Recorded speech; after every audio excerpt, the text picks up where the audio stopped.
from where we left off last time in Harry Potter and the Sorcerer's Stone by J.K. Rowling. So let's get to it.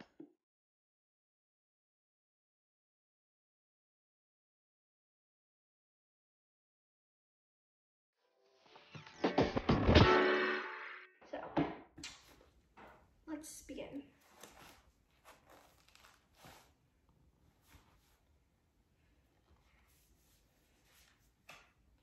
Anyone sitting there? He asked, pointing at the seat opposite Harry. Everywhere else is full.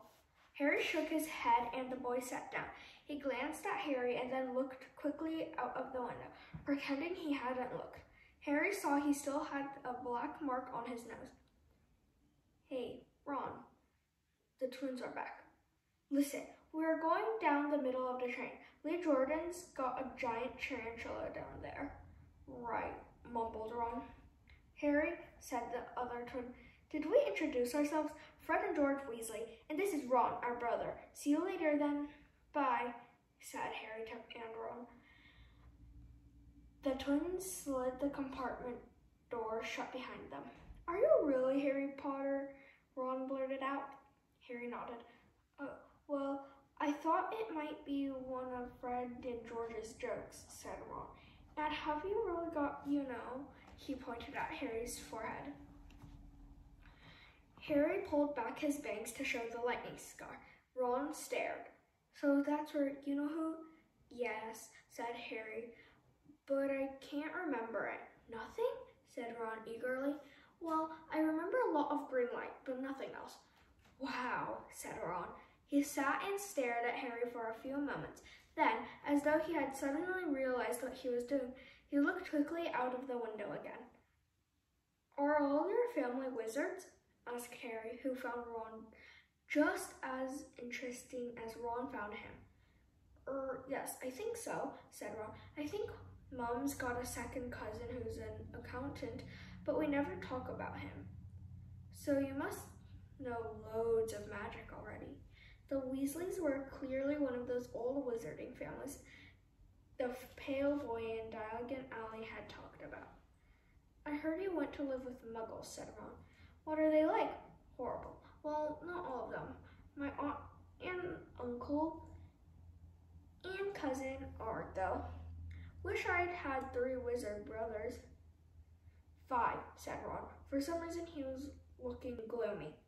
I'm the 6th in our family to go to Hogwarts. You could say I've got a lot to live up to. Bill and Charlie have already left. Bill was head boy and Charlie was captain of Quidditch. Now Percy's a prefect. Fred and George mess around a lot, but they still get really good marks, and everyone thinks they're really funny.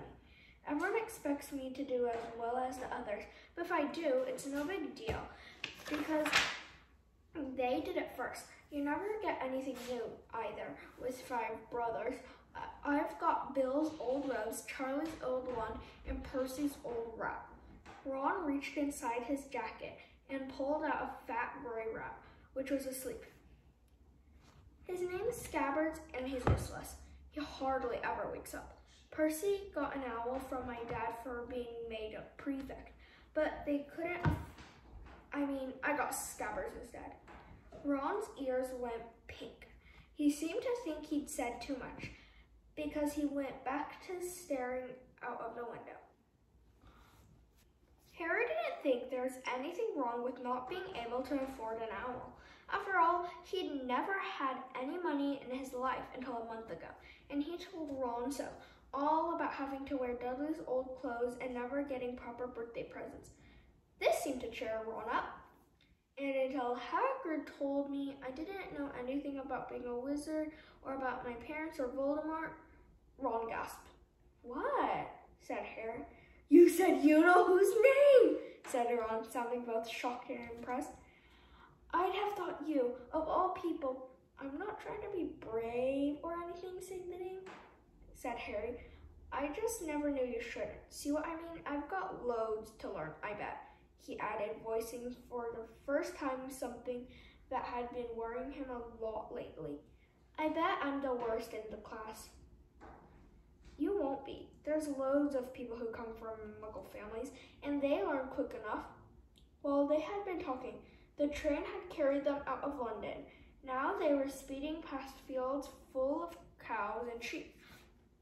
They were quiet for a time, watching the fields and lanes flick past. Around 12:30, there was a great clattering outside in the corridor, and a smiling, dimpled woman slid back their door and said, "Anything off the cart, dears?"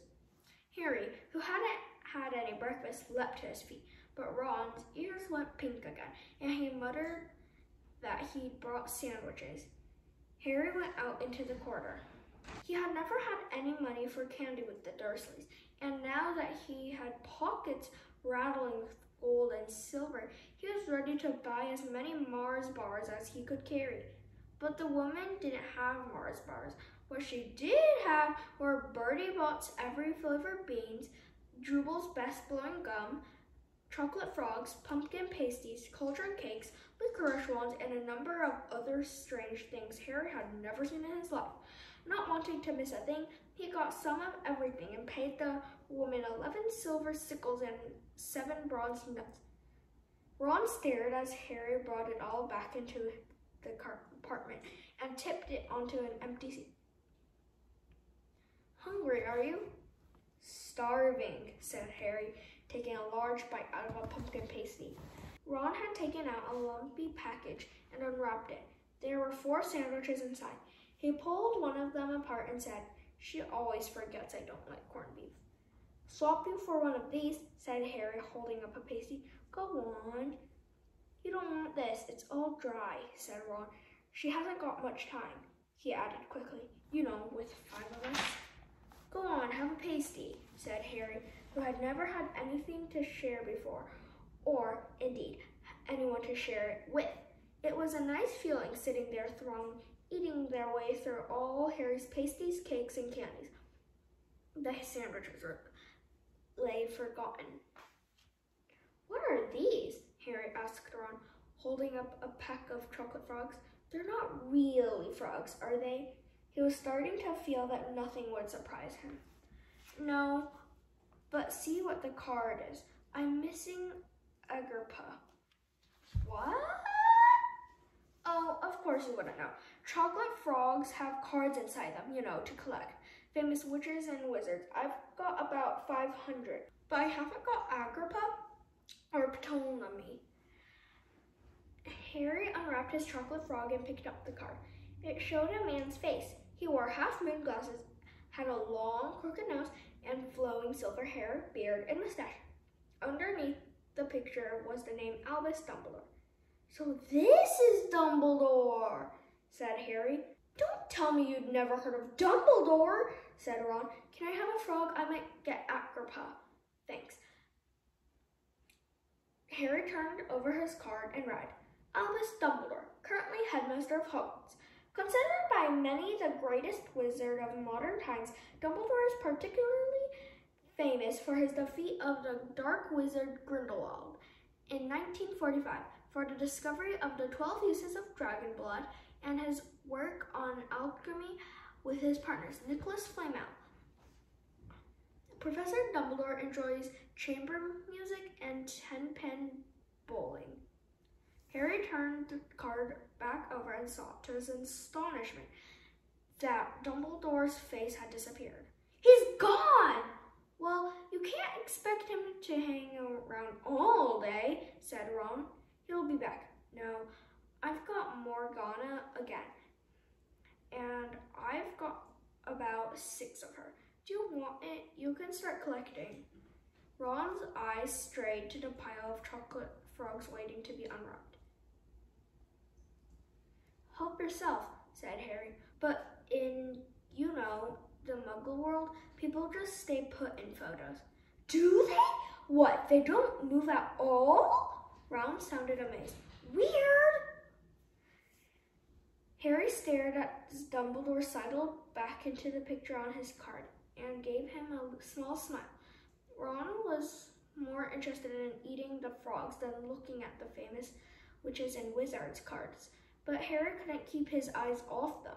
Soon he had not only Dumbledore and Morgana, but Hengist of Woodcroft, Albrecht Grunion, Circe, Paracelsus, and Merlin. He finally tore his eyes away from the Druidess Cleodna, who was scratching her nose, to open a bag of Bertie Bott's ever-flavor beans. You want to be careful with those, Ron warned Harry. When they say every flavor, they mean every flavor.